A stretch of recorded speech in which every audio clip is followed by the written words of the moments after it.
Alright, so this video contains spoilers for Mortal Kombat 1's story. I repeat, this video contains spoilers for Mortal Kombat 1's story. And with that said, let's get into it. This actually is only spoiling a tower ending. It doesn't really, I'm not going to go into like the events of the story, right? But this is Smoke's tower ending, and it reveals the identity of Hanzo Hasashi in the new era. And I genuinely didn't expect it to be what it is. However, I think that there is a lot of potential here. It is just not at all what I was expecting. We all know that Kuai Liang is the new Scorpion in this timeline. It is Bi-Han and Kuai Liang still brothers, however they are both from the Lin Kuei, and Bi-Han is the Grandmaster because it seems that he killed his father, and then Kuai Liang is Scorpion, but he is just part of the Lin Kuei, right? He isn't like some distant relative or something like that. And then we have Smoke, who is an adopted brother, who had his family slaughtered by the Lin Kuei kind of on accident when he was on Lin Kuei grounds without meaning to. And the Grandmaster felt bad for him and then recruited him into the Lin Kuei to take care of him. So with that in mind, we get into the tower ending now. And there is only one other real thing that you guys need to know before we get into this tower ending, and that is that the Lin Kuei is kind of no more. At least it isn't with Kuai Liang and Smoke. They both left the Lin Kuei after Bi-Han's actions throughout the story mode, which I will not get into. But basically, the Shirai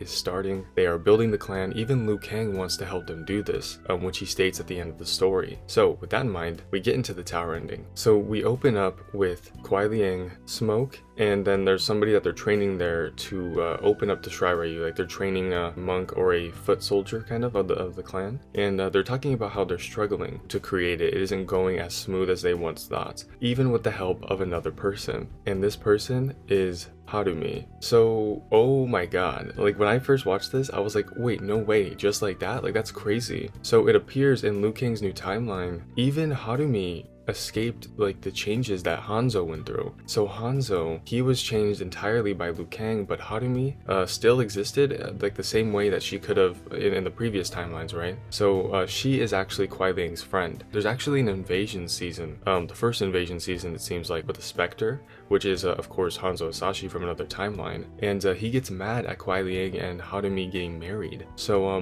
that could actually happen depending on how canon the tower endings are in Mortal Kombat 1. The tower endings do seem that they can fit into the narrative, but we'll see. So that's the first screen of it. It is Kuai Liang, Smoke, and Harumi training a foot soldier, and they're saying that they're having a hard time kind of starting up the Shirai Ryu. Smoke states that the hardest problem, or the biggest problem they were facing rather, was finding the right initiates to start the clan, to really get the ball rolling, right? And this part really like tugs on my heartstrings, because it's like, okay, the next part here is one night when walking outside of Harumi's compound, there's a small boy there and he's trying to like invade them. Smoke was attacked by this little boy, and at first Smoke thought it was a Lin Kuei assassin because that makes more sense. The fact that, like, before we continue, the fact that he was specifically in front of Harumi's compound, it really just like that kind of hurts, because it's like everyone, at least from I've talked to, was under the impression that even though Hanzo wasn't Scorpion in this timeline that we knew of, he probably was happy with Satoshi and Harumi, and that doesn't seem to be the case, of course. So the fact that he, even in this timeline, is seeking out Harumi in some way is very sad, very sad. Smoke shoots down that thought of it being a Lin Kuei assassin when he realizes that this little boy, this ninja, he isn't having strong strikes. He isn't confident in his strikes. There's this anger with every attack that he shoots at Smoke. He doesn't feel a strong sense of actual disdain for the Shirai Ryu. He doesn't feel disdain for himself even. This feels like a boy who is lost, a boy who doesn't have clear thoughts. He isn't having a clear thought process. He doesn't really know what he's doing. Upon removing the mask, Smoke realizes that it was a mere boy. He was homeless and he was hungry. He was in desperate need of money so that he could even eat. And for those that don't remember, this strongly resonates with Smoke. Or actually, I said in the beginning of the video, so you guys do remember, but Smoke was an orphan. He was orphaned into the Lin Kuei after his family was attacked. And Smoke has been from ground zero and built himself up through the help of Bi-Han, through the help of Kuai Liang, and now forming his own clan. He can see this from the outside looking in. So this boy reminded him greatly of himself, and Smoke could definitely sympathize with this little boy. Smoke realizes that if he weren't taken in by the Lin Kuei, he would end up just like this boy, and that meant something to Smoke. Smoke needed to change this. and Smoke took him in to the Shirai Ryu, but specifically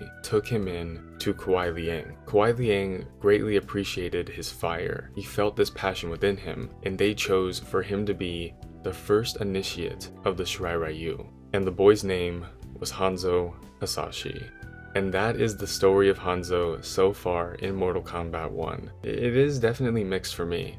I don't think that this is bad. I think there's a lot of potential here, and it is definitely, without a doubt, trying to symbolize Satoshi to Hanzo Hasashi in the previous timeline. But in this case, it is Kuai Liang and Hanzo. They specifically say that Smoke brought him to Kuai. So it is definitely intentional that they said that in order to create that dynamic from the past. I think there's a lot of potential here, especially since Kuai Liang is probably the Grandmaster of the Shirai Ryu. He's the one that wants to form it. And if he has Hanzo as his underling, his shadow, you know, his sidekick almost, he treats him correctly, nurtures him, and he really like has this passion to something that he's proud of and also can like love and take care of, just like Smoke too, because Smoke can see himself in this boy.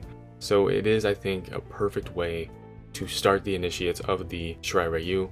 And I do enjoy that aspect of it. I am a little bummed that Hanzo doesn't get to live with Harumi and Satoshi happily in this timeline, but we have to remember, with this game, they've proven to us there are endless amounts of timelines, hundreds of thousands, so there are multiple timelines without a doubt where Hanzo does get to live with Harumi and Satoshi. So for the sake of Mortal Kombat 1's timeline, for the sake of this new era, I'm not against this. I think it's fine. I know a lot of Hanzo fans are not going to be very happy, but I just think that we should give it a chance.